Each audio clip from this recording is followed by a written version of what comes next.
আর এই মহান খিদমতের ঊর্ধ্বে আর কোনো খিদমত নেই। কোরআনী খিদমতের ঊর্ধ্বে পৃথিবীতে আর কোনো সেবা, কোনো খিদমত নেই।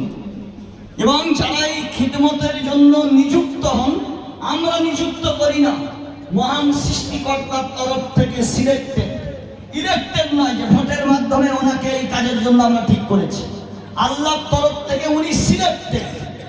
একটাই কথা বলে যাব, যেহেতু আমি একটা মাদ্রাসাওয়ালা, মাদ্রাসা চালাতে গেলে অর্থের প্রয়োজন হয়।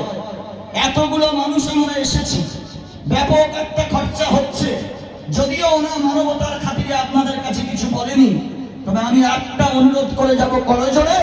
আপনার মেয়ের বিয়েতে, ছেলের বিয়েতে আপনি জামাইকে খাট, গদি, আলমারি, আলনা, ড্রেসিং টেবিল দেন।